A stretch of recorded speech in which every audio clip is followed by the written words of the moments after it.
Dear Lady Love TV, Please love me, Doctor. Tunghayan na po natin ang ikasiyam na bahagi. What? Sa kondohan ni Doc Mark natulog? Si John, gulat na gulat kong tinititigan.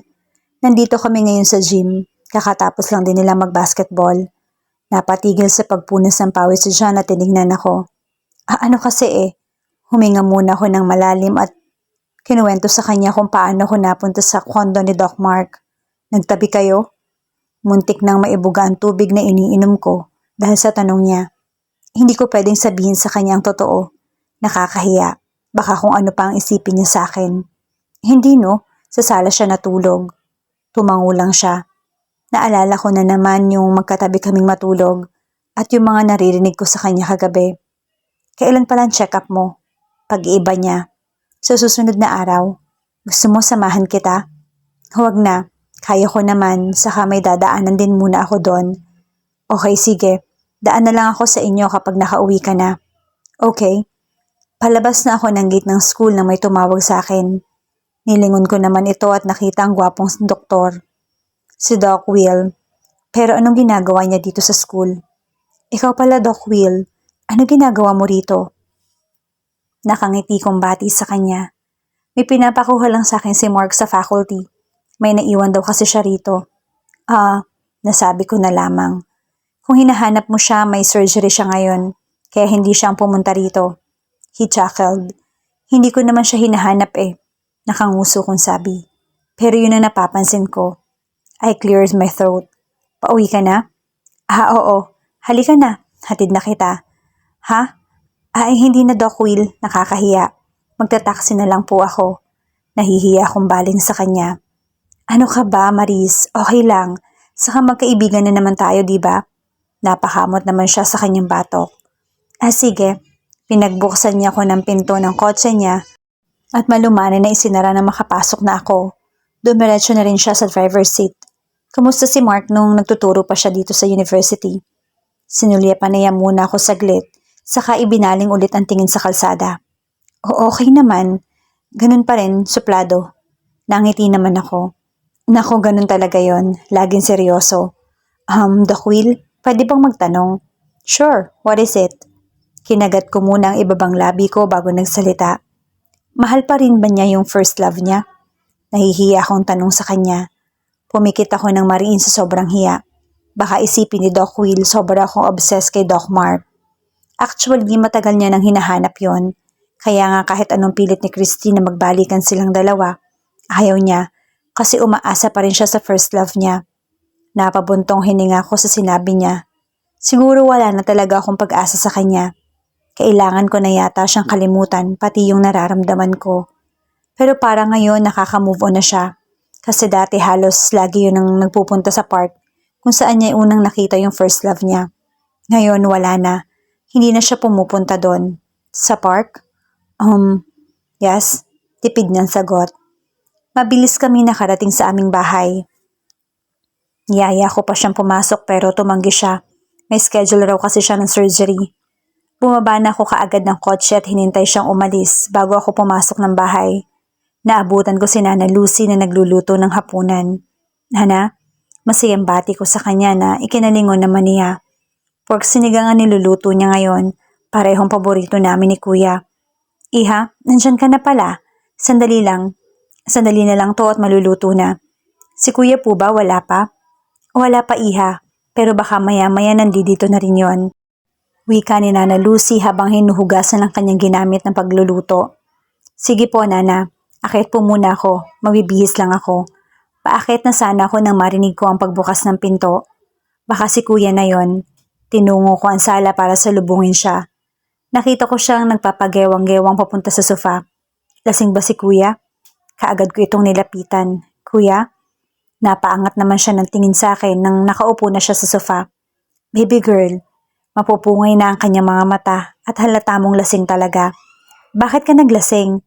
Wika ko habang tinatanggal ko yung suot niyang sapatos. Nagkayayaan lang, baby girl. Hindi naman ako makatanggi. Gusto mo ba ng kape, Kuya? O gusto mo ng mainit na sabaw? Nagluto si Nana Lucy ng paborito natin. Tumabi ako sa kanya pagkatapos kong tanggalin ang kanyang sapatos. A coffee will do. Sige kuya, pagtitimpla kita. Bago pa ako makatayo ay hinawakan niya ako sa braso at napatingin naman ako sa kanya. Bakit kuya? Magpagaling ka. Ayoko nakikita kang nahihirapan. Ikaw na lang ang meron ako, Maris. Nakayuko niyang wika na parang maiiyak na. Simula kasi nung naospital ako 2 linggo na ang nakakaraan, ay parang lagi siyang wala sa sarili. O di kaya naman ay nakikita ko siyang tulala. Meron bang hindi sinasabi sa akin si kuya? Malala na ba ako? Don't worry kuya, I'll be fine. Niyakap niya ako at hinalikan sa noo. Bago ako pumunta sa ospital ay nag-bake muna ako ng cookies para ibigay kay Doc Mark. Maaga pa ako nagising para lang mag-bake. Total Saturday naman at wala naman akong pasok. Heto na naman ako. Kahit nasasaktan na, sige pa rin ako. Ganito talaga yata kapag nagmahal. Kahit alam mong nasasaktan ka na, minamahal mo pa rin. Susubok pa rin ako. Nagbabaka sakali na masuklian din ang pagmamahal ko sa kanya. Nagtungo muna ako sa aking doktor para sa check-up ko. Nang matapos na ay dumiretso na ako sa kung saang floor naka-duty si Doc Mark.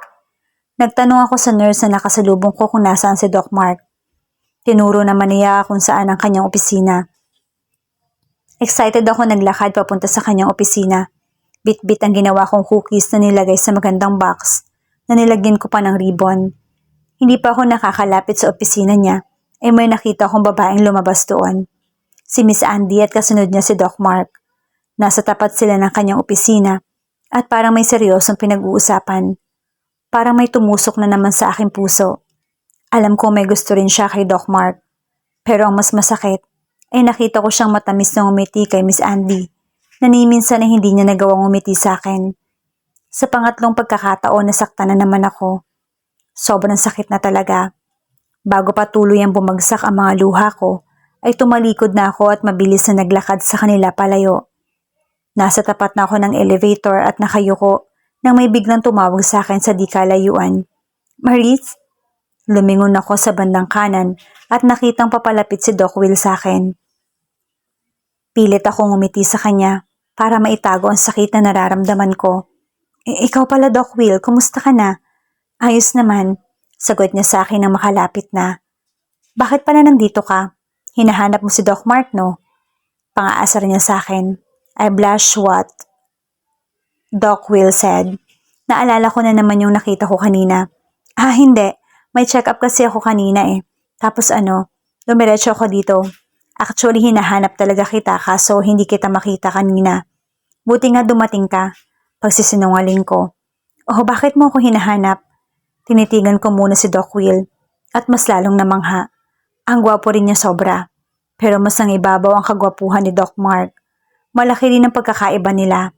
Si Doc Will parating nakangiti at mapagbiro. Samantalang si Doc Mark naman seryoso palagi. Para ibigay to. Pinakita kong hawak ko na 2 box ng cookies. Para kay Doc Mark sana to eh. Kaso mas maigi pang kay Doc Will ko na lang ibigay.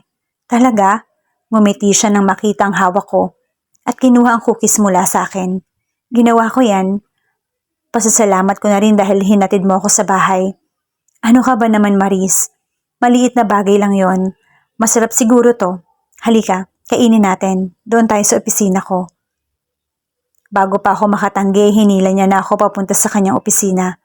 Pinaupo niya ako sa sofa at sinimulan niya ng buksan ang box ng cookies. Ang sarap ha? Puri niya habang hinunguya ang cookies na gawa ko. Salamat. Tipid kong sagot. Nabalitaan ko pala yung nangyari sa'yo. Okay ka na ba? Okay na po. Marami rin ang pinagbabawal sa akin. Ingatan mo yung sarili mo. Makinig ka sa doktor mo. Huwag matigas ang ulo. Nangingiti niyan sermon sa akin. Huwag mo nang pag-alalahanin si Mark. Ha? Naguguluhan ako bigla sa sinabi ni Doc Will. Siguro nag-aalala nga siya nung nahimatay ako. Magtatanong pa sana ako nang biglang bumukas ang pinto at pumasok si Doc Mark. Nagulat pa kami pareho at nagkatinginan. Umiwas naman ako sa kanya. Alam mo bro, hindi ka talaga marunong kumatok. Paano pala kung may ginagawa ako dito? Nakangisi niyang baling sa pinsan niya. Nagulat naman ako at tinignan si Doc Will nang nagtataka. Wala yun Maris. Tumawa lang siya na nakakaloko. Kailangan mo talagang sabihin yan. Masungit naman yan sagot kay Doc Will. Bakit? Bakit ka ba nandito? Nalaman mo siguro nandito si Maris kaya sumugod ka rito. Nagulat naman ako sa sinabi ni Doc Will at tiningnan siya habang busy pa rin sa pagkain ng cookies. Kinindatan lang niya ako na ikinataas ng aking kilay. What? Tumayo naman ako bigla na ikinagulat ang dalawa.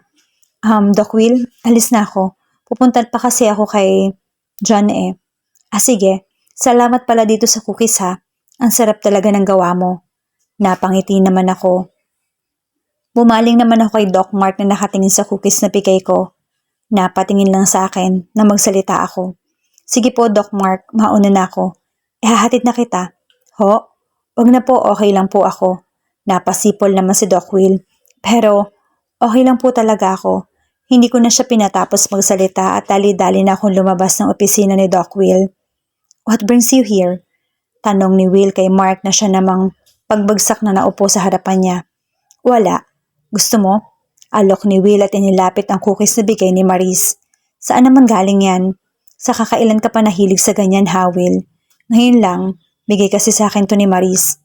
Bakit ka ba niya binigyan yan? Halatang naiinis naman si Mark sa kanyang pinsan. Regalo niya. Regalo? Hindi mo naman birthday. Irap niya kay Will. Nagpapasalamat lang siya kasi hinatid ko siya kahapon. Napaayos naman siya ng upo at tinaasan si Will ng kilay. At bakit mo siya hinatid? Close na kayo ha? Di ba inutusan mo kung kunin yung ibang gamit mo sa university? Tapos nakita ko siyang pauwi na kaya ayun, hinatid ko na rin siya. Humugot ng malalim na buntong hininga si Mark, saka sumandal sa sofa. Naisip naman ni Will na asarin pa ang pinsan niya. Alam mo bro, ngayon ko lang napansin ang ganda niya sa malapitan at lalo na kapag humingiti siya. Sarap niya pala kasama ha. So, what do you mean? Inis na baling ni Mark kay Will. I think I like her. Muntik nang humagalpak ng tawa si Will sa nakitang itsura ni Mark. Buti na lamang at napigilan niya at pinanindigan niya ang seryosong mukha. Seriously Will ha? Yes, siya na yata magpapabago sa akin. Seryoso pa rin yata na tinititigan si Mark. Don't you dare Will, I know you. Huwag mo siyang isama sa mga koleksyon mo. Hindi bro, ready na ako magseryoso. At si Maris yun. Really ha? Tipid na sagot ni Will. Yumuko naman si Mark at pinasadahan ng dila niya ang kanyang labi at tinitigan ng mabuti si Will kung seryoso ba talaga ito. Don't tell me nagsiselos ka. Nakangising sabi ni Will sa pinsan. Ano? Sumandal muna si Will at nilagay ang dalawang braso nito sa sandalan ng sofa. I can see it in your eyes. He smirked. I have to go. Tumayo na si Mark at labas na sana na magsalita ulit si Will. I gotcha. Bulong ni Will. Just tell her before it's too late. What are you trying to say, Will? It's for you to find out. Nakikita naman ni Will ang pagkainis nito sa kanya. Tuluyan ang lumabas si Mark at nangingiti naman si Will dahil nakita niya ang reaksyon ng pinsan. Alam kong gusto mo na siya, Mark, and I'm 100% sure of it. Iinisin pa rin kita hanggang sa umamin ka. Natatawang sabi na lang ni Will sa kanyang sarili. Kasalukuyan nandito ako sa aking opisina at may tinatapos sa aking laptop nang may biglang kumatok. Yes, come in. Nasa laptop pa rin yung aking atensyon. Nang marinig ko ang pagsara ng pinto ay saka lamang ako nag-angat ng tingin. Miss Andy, anong ginagawa mo rito? Tumayo ako sa aking swivel chair at pinaupo ko siya sa upo ang kaharap ng aking lamesa. May sasabihin sana ako sa'yo. Kinakabahan tulad ng propesor. Ano yun, Miss Andy? Lumunok muna siya bago nagpatuloy. Pupunta na kasi ako ng London. Kumunot naman ang noo ko sa sinabi niya. Why? Magre-resign ka na sa school? Hindi na ba maayos ang palakad nila doon? Sunod-sunod kong tanong sa kanya na ikinangiti niya. Hindi.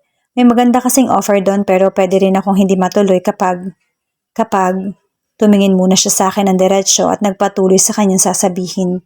Wala ba talaga akong pag-asa, Doc Mark? Malungkot niyang wika na ikinaawang naman ang bibig ko sa pagkabigla. Tumikim muna ako, saka siya muling hinarap. Miss Andy. Then she cuts me off. Siya ba yung girlfriend mo? Yung nagpunta sa school? Si Christy? Oo. Actually, she's my ex. Wala nang namamagitan sa amin. Then why? What do you mean why? May iba na akong mahal at may ibang nagpapatibok ng puso ko. Mataman lang siyang nakatitig sa akin at hinihintay ang isasagot ko. Bumuntong hininga muna ako. I don't know if I love her already. Pumikit muna ako ng mariin saka siya muling tinitigan. Pinipigilan ko pero habang pinipigilan ko, ako lang din na nasasaktan. Gusto ko siyang makita pero hindi ko magawa. At saka kapag nakikita ko siya, hindi ko maintindihan yung pakiramdam ko. Natawa siya ng pagak na ikinataka ko. You're in love, Doc Will. Nakangiti niya sabi na may halong lungkot. She's so lucky. Kasi siya yung mahal mo. Is that so? Tumango lang siya. Nagpasya na siyang umalis at hinatid ko naman siya sa labas ng aking opisina. Paano, Doc Mark? Sana hindi pa itong huling pagkikita natin. Dapat pagbalik ko may asawa ka na dahil kung hindi, liligawan na talaga kita. Nagkatawanan naman kami. Maya-maya ay nagpaalam na siya. Pupunta sana ako sa opisina ni Will nang mamataan ko si Maris at Will sa tapat ng elevator. Nakita ko pang may binigay si Maris sa 2 box sa pinsan ko. At matamis naman siyang umiti sa pinsan ko. Teka, bakit parang nasasaktan ako kapag nakikita ko siyang umingiti sa iba? No, this can't be. Tama ba yung sinasabi ni Miss Andy? Sabi ko na lang sa aking isip. Ilang minuto pa ay nakita kong hinila ni Will si Maris papunta sa kanyang opisina. Kaya't wala akong pag-aalinlangan na sinundan yung dalawa. Kilala ko ang pinsan ko. Baka kung ano pang kagaguhan ang gawin niya. Huminga muna ako ng malalim bago buksan ang pinto. Hindi na ako kumatok. Nakita ko pang nakangiti si Maris habang si Will naman ay sarap na sarap sa kinakain niyang cookies. Alam ko na ang mga tingin at ngiti ng loko. Mukhang may binabalak na naman. Doc Will, alis na ako. Pupunta na kasi ako sa bahay ni John eh. Biglang sabi ni Maris. Hahatid na kita. Ho, wag na po, okay lang po ako. Teka, parang may mali. Yung tingin niya hindi na katulad ng dati. Pero, okay lang po talaga ako. Saka natuluyan siyang lumabas. Nakita ko pa yung cookies na bigay ni Maris. Regalo raw sa kanya ni Maris dahil sa paghatid sa kanya. Samantalang sa kondo ko nga siya natulog hindi man lamang ako binigyan. Alam mo bro, ngayon ko lang napansin ang ganda niya sa malapitan at lalo na kapag gumingiti siya. Ang sarap niya palang kasama ha. Nanlaki naman ang mata ko sa sinabi niya. Para akong nabingi. Gusto niya si Maris? Kilala ko si Will. Hindi ang tipo ni Maris ang gugustuhin niya. Dahil ang gusto niya ay yung naiikama kaagad at hindi ganun si Maris. So what do you mean? I think I like her. What the fuck? Seryoso ba to? Seriously, Will ha? Yes, siya na yata magpapabago sa akin. Gusto kong magalit. Gusto kong manapak. Bakit ba ako nagkakaganito? Don't you dare na isama siya sa collection mo, Will. Hindi bro. Ready na ako magseryoso. At si Maris yun. Tangina, bakit ang sakit? Samantalang noon, tinatanggi ko pa na hindi ko siya gusto. Pero ngayon, don't tell me nagsiselos ka. Oo, gago ka. Iyon ang gusto kong sabihin sa kanya. Pero bago pa ako makabwisit sa kanya, tumayo na ako para umalis ng opisina niya na may sinabi pa siyang ikinagulantang ko. Just tell her before it's too late. Lumingon ako sa kanya at binabasa kung anong ibig niyang sabihin. Pero masyado siyang magaling magtago ng emosyon. What are you trying to say? It's for you to find it out. Lumabas na ako ng opisina ni Will. Alam ko naman binibwisit lang niya ako. Hinuhuli na naman ako ng siraulo kong pinsan. Napahinto akong bigla sa aking paglalakad at nag-isip. Do I really like her? Napailing na lang ako at bumalik na sa sarili kong opisina. Nakaupo kami ni John dito sa bench ng park kung saan madalas kami ni Kuya ipasyal nila Mommy. Nung mga bata pa lang kami. Kumakain kami ng ice cream at nakatingin sa mga batang naglalaro sa aming harapan. Parang ang sarap bumalik sa pagkabata, no? Saad ko kay John at nakatingin pa rin sa mga batang naglalaro. 4 na araw na rin na nakalilipas na magpunta ako sa ospital at makita ko si Doc Mark at Miss Andy. Namimiss ko man si Doc Mark pero panahon na siguro para itigil ko na ang paghahabol sa kanya. Ang hirap niya palang mahalin. Mas lalo lang ako nasasaktan. Yeah, walang iniisip na problema. Masarap talagang bumalik sa pagkabata. Yung tipong kompleto pa ang pamilya nyo. Ngumiti ng papait si John. Katulad ko, wala rin magulang. Ang pagkakaiba nga lang namin namatay ang mga magulang ko samantalang siya. Naghiwalay ang mga magulang niya nung 3rd year high school pa lang siya. At pareho ring may kanya-kanyang pamilya. Namuhay siyang mag-isa. Binibigay naman lahat ng mga kailangan niya. Pero hindi pa rin sapat dahil wala siyang magulang na gumagabay sa kanya. Kapag nagkakasakit siya, mag-isa na niyang ginagamot ang sarili niya. Kapag hindi siya nakakapasok, Pinupuntahan ko siya sa apartment niya. Kaya nalalaman ko may sakit siya. Kami ni Kuya at Nana Lucy na ang naging pamilya niya. Kaya hindi ko mai-imagine yung pagkakataon na mawawala siya sa aking tabi. Para ko na rin siyang kapatid. Namimiss ko na si Mom at Dad. Nanlabo na ang aking mga mata dahil namumuo na ang aking mga luha. Sinabayan pa ng sakit na nararamdaman ko dahil kay Doc Mark. Shh! Huwag ka nang umiyak. Makakasama sa'yo yan. Nandyan lang sila sa tabi mo at ginagabayan ka. Kaya huwag ka na malungkot. Pinahid naman niya mga luha ko sa pisngi na hindi ko mapigilan pumatak. Huwag mo kong iiwan dyan ha. Dito ka lang sa tabi ko. Hindi kita iiwan, pangako yan. Kapag nagkaasawa ka, gusto ko kunin mo ko ninang sa mga magiging anak mo ha. Tumawa naman ng malakas si John. Oo ba, basta mauna ka munang mag-asawa. Natahimik akong bigla. O bakit? May masakit ba sa'yo? Pag-aalalang tanong ni John. Ititigil ko na yung pagkabaliw ko kay Doc Mark. Malungkot na saad ko sa kanya. Bakit? May nangyari ba? Ang hirap pala magmahal ng taong hindi ka gusto. Nakita kong napatahimik si John sa sinasabi ko at ibinalik ang tuon sa mga batang naglalaro. Naalala ko bigla yung sinabi niya na may gustong iba yung mahal niya. Nakakalungkot dahil pareho pala kami ng sitwasyon. Ganun talaga, Maris. Kapag nagmahal ka na may kasamang sakit, hindi mo rin mapipilit yung tao na mahalin ka pabalik. Kusang nararamdaman yan. Napayuko ako sa sinabi niya at pagkawala ng malalim na buntong hininga. Minsan kailangan mo magparaya para hindi ka na masaktan. Ipaglaban mo kung ano yung tama. Pero kung lumalaban ka naman ng walang kasiguruhan, huminto ka na. Napamanga ako sa mga sinabi ni John. Parang ramdam din ito ang sakit na nararamdaman ko. Sa bagay, nagmahal na nga pala siya. Ikaw ha, hindi mo pa kinukwento sa akin kung sino yung gusto mo. Pinaglilihiman mo na ako. Pagkatampo ko naman sa kanya na kunwari inirapan siya. Hindi mo rin naman yun kilala. Kahit na, ayaw ko nga kinukwento ko sa yung kay Dr. Mark eh. Huwag ka na magtampo. At least, nasabi ko na sa iyo yun, diba? Kailan ka nga pala ulit magpapacheck up? Pag-iiba niya ng usapan. Oo nga pala, may check up nga pala ulit ako bukas. Nagtataka lang ako bakit napapadalas yata yung check up ko. Dati naman monthly, tapos ngayon parang naging weekly na. Baka naman minomonitor ka lang ng maigi. Alam mo na, napaiwas naman ako ng tingin. Isa pa, si Kuya parang laging wala sa sarili. Tapos napapansin ko minsan tulala. May alam ba kayo na hindi ko alam? Ano naman yun, Maris? Baka kasi may problema lang sa kumpanya nyo kaya ganun si Kuya. Ask him. Siguro nga. Malungkot na saad ko sa kanya. Tara na. Medyo gumagabi na rin, ihahatid na kita. Umalis kami ni John at tinungo ang kanyang sasakyan. Habang nasa sasakyan, ay hindi pa rin maalis sa isip ko si Kuya. Naaalala ko pa rin ang mukha niya. Alam ko nag-aalala siya para sa akin at nag-aalala rin ako para kay Kuya.